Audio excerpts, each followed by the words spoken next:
You don't think your vote counts? You're going to take a look at some of these House races and see how much it does count.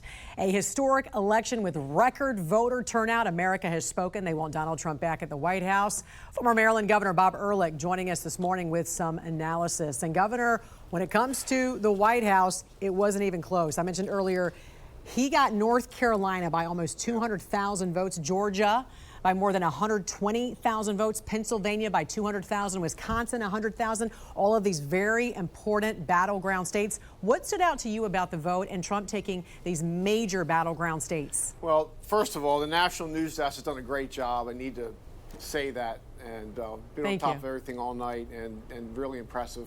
Obviously, the blue wall turned red.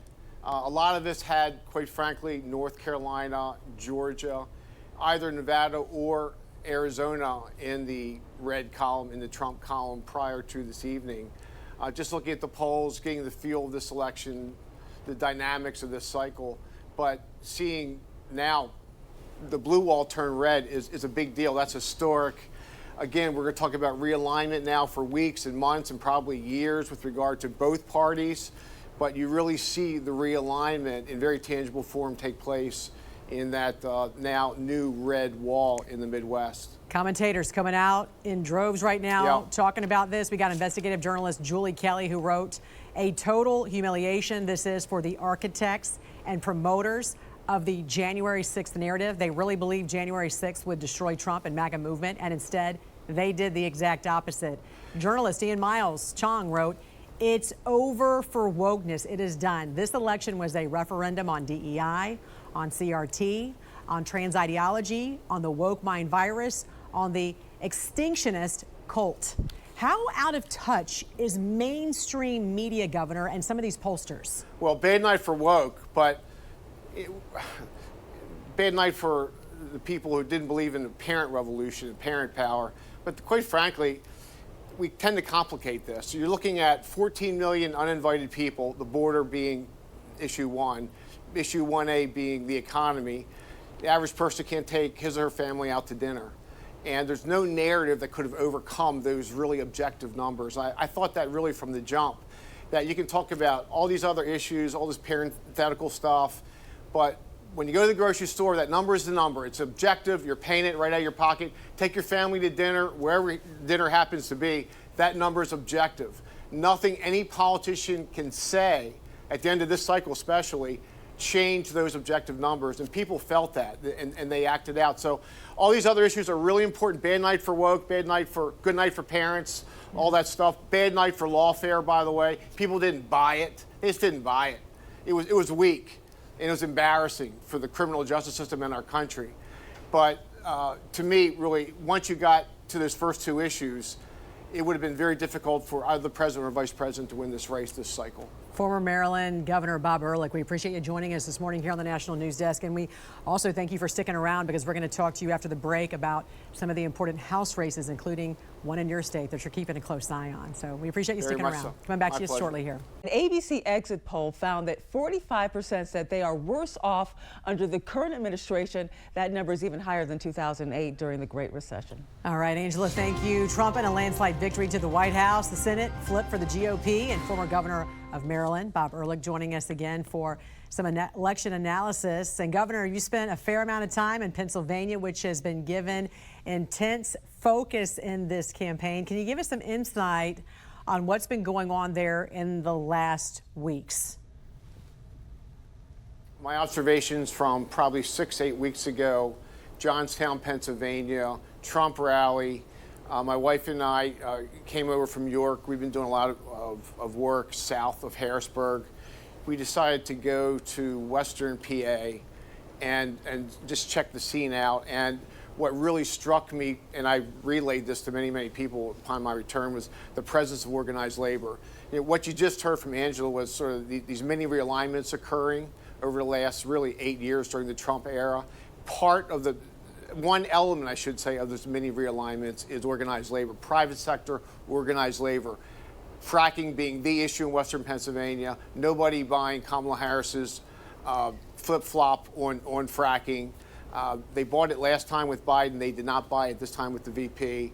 And energy and fracking being a huge issue. Right. There were also a lot of Republicans that registered as well. So are we seeing perhaps Reagan Democrats that now flip to becoming Republicans in Pennsylvania? The emphasis on low, you've heard this low propensity thing. Yes. I was so impressed by what I saw at the county level.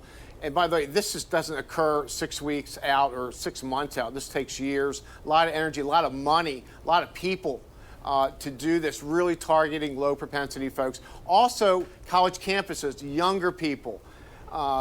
In my view, I think lied to by adults with regard to COVID, cheated out of some of life experiences as a result, maybe inadvertently creating a little mini Reagan revolution here with young people as well. You saw that play out tonight in Pennsylvania and other states. And then you also got podcasters like Joe Rogan, very popular. Big time, big time. A lot of these sports figures as well. Yes, that's right. One race you've been watching closely in your state, your home state of Maryland, is the 6th District congressional race. It is so hotly contested right now. Tell us about that race, why it's important, and what it looks like this morning. It's a couple hundred votes. Isn't it crazy when you think about this? A couple hundred votes? It's a couple hundred votes. It's Montgomery County, Maryland against Mountain, Maryland, tie, and the tiebreaker is Frederick County, Maryland, and that's basically almost tied as well. So you're going to see news about this race for the next 24, 48, 72, maybe a week or two as well. All right. Well, I'm glad you're sticking around with us this morning, Governor. We appreciate it. And stay with us for continuing coverage of the election results.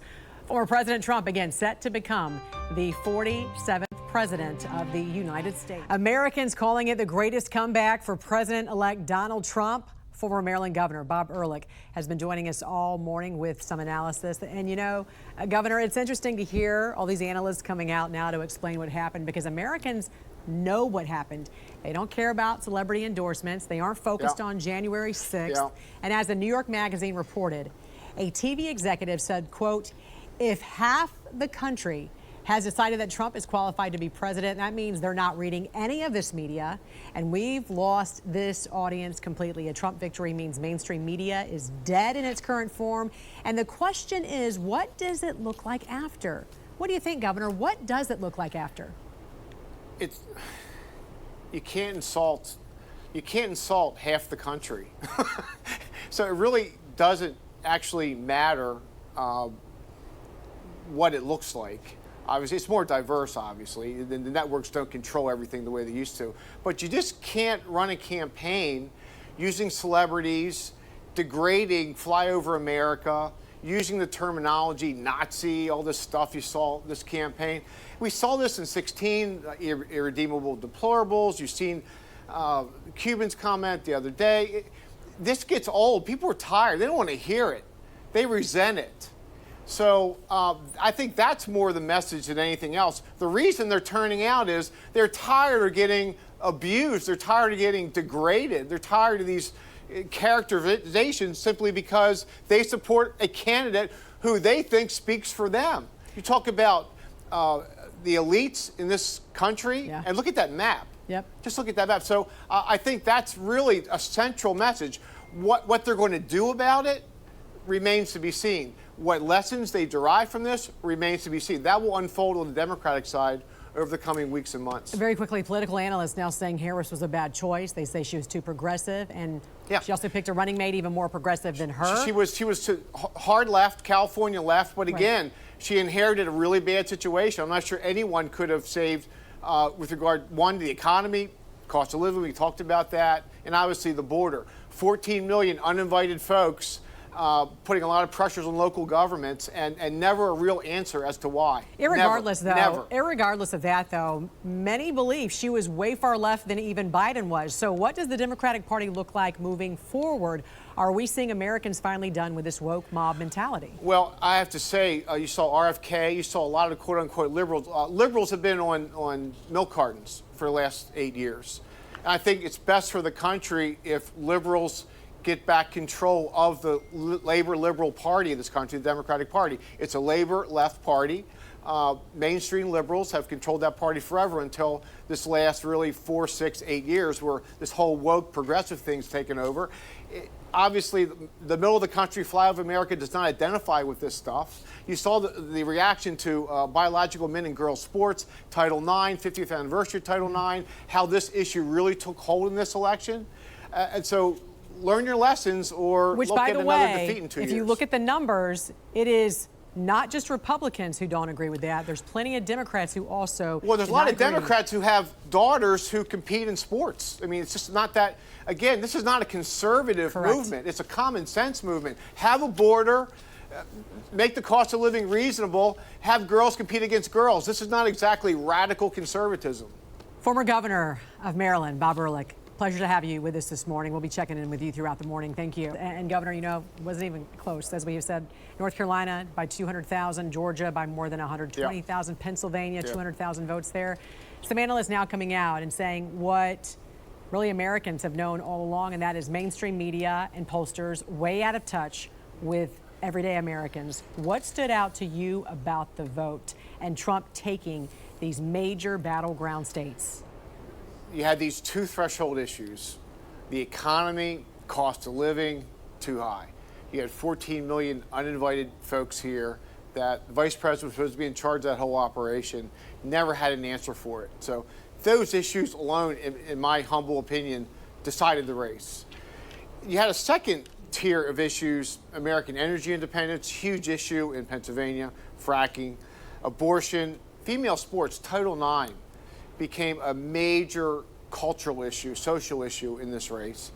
And then I think peace, war, Middle East, Iran, and speech were sort of the other issues that came in, maybe not top tier issues, but had an impact in this election. So it was a very tough environment for Democrats. I'm not sure any Democrat would have won this election given what's occurred with inflation, the cost of living, again, those two threshold issues, and the fact that we had 14 million uninvited folks in the country, putting a lot of pressure on local governments, the whole fentanyl thing, the sex trafficking, and no one had an explanation as to why this was allowed to happen. In fact, they spent the first year of the Biden administration denying it was even happening. So people got that. People aren't stupid. I think this was a lot of common sense. Obviously, Trump has a lot of momentum.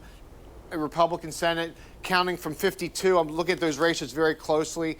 They could get to 53, 54, 55, depending on Nevada, Arizona, Pennsylvania. I want to talk about the female vote very quickly because there was this talk about this gender gap. Do you think pollsters underestimated the fact that, yes, there are plenty of women voters who voted for Trump? Yeah, there are plenty of women voters that voted against Hillary Clinton, too. So, again, I mean, women... and by the way, the gender gap has the other side to it, men. Correct. So, again, you can't... Identity politics, hopefully if there's a casualty in this race, it's identity politics. That we stop looking at people as a function of what they look like or their religion or their race, color of their skin, whatever. But you look at them with regard to what they are, what they're about, what their views are, what they care about. And clearly, Middle America sharing some of the same values. Now, Trump has said, and you hit on some of those topics, Trump has said he would hit the ground running on day one, close the border. He also said he would impose tariffs on Mexico until they stop sending fentanyl and illegal migrants across the border. What else should be the main goals and agenda items for Trump on day one, do you think? I think women's sports issues become huge. I think investigating the Title IX, investigating the anti-Semitism on campus, for example, what broke out last spring, the attack on speech, disinformation campaign, what the federal government tried to do, putting pressure on social media platforms, putting that all out there. Americans want speech. Both parties want speech. Americans appreciate the First Amendment. Attacking the First Amendment, attacking lawfare. And by the way, I really pray, and I think this is going to happen, Republicans don't go down that rabbit hole of lawfare, going after the Bidens, going after... People don't want to see that. They want to see... The president tonight, great message, looking forward. The best revenge is success. People want the country to be successful. They want the president to be successful. Very quickly, you are from the great state of Maryland. Yes. A very blue state. Very blue. Too blue.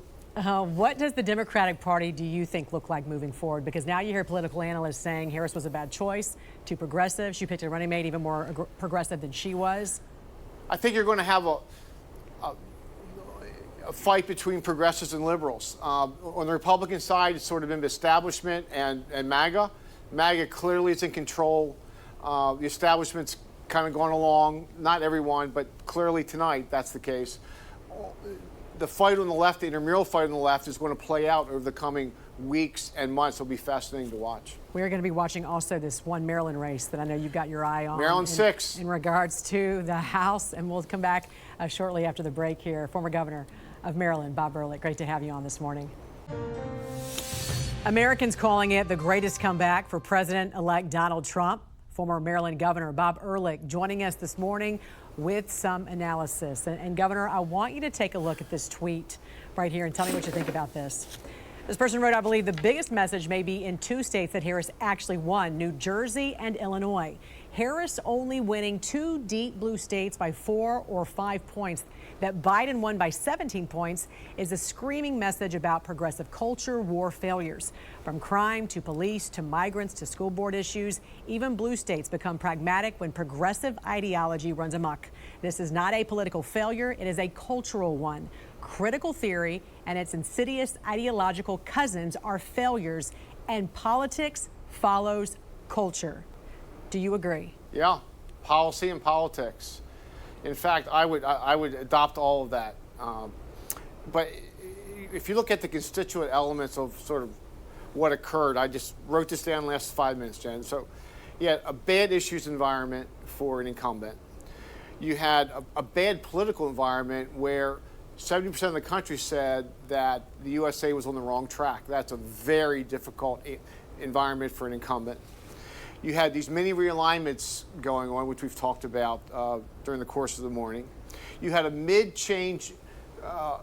mid-course change of candidate, That's obviously, right. which was historic and not so good. You had a weird basement strategy where someone who was undefined refused to define herself, turning down interviews, tough interviews especially. Never holding a press conference, by the way. Never holding a press conference, never. And then finally, the surrogates insulting half of the country repeatedly. When you add that to the fact that you had this contrast, incumbent versus incumbent, which is basically what this was. Trump 4 years, Biden-Harris 4 years, that contrast really worked. Trump took major advantage of it. When you add all this together, you get what we discussed here this morning. You see 3, 4, 5, 6 seats in the Senate. You see a red wave, and you see what no one foresaw, a popular vote victory for Donald Trump. Not only that, you had all these elements going against Trump. You had an assassination attempt where he was shot, 4 prosecutions against him. I mean, what's the bottom line here about what went down? Well, the bottom line is people weren't. I think if, in my heart of hearts, I do believe if people thought that the prosecutions were real, were serious, where he was culpable, where he was guilty, he really done something big time wrong, we wouldn't be having this conversation today, right now. But they didn't buy it. They didn't buy the lawfare. They didn't buy the phony stuff. They didn't buy all the political prosecutions and all the counts and all the indictments. They just didn't buy it. It made the criminal justice system in our country look weak. People don't like that. They were embarrassed by it. A lot of people were embarrassed by it. But in the end, the voters didn't buy it. Former Governor Bob Ehrlich, always great to see you, and we're thankful that you're with us all morning long. My pleasure.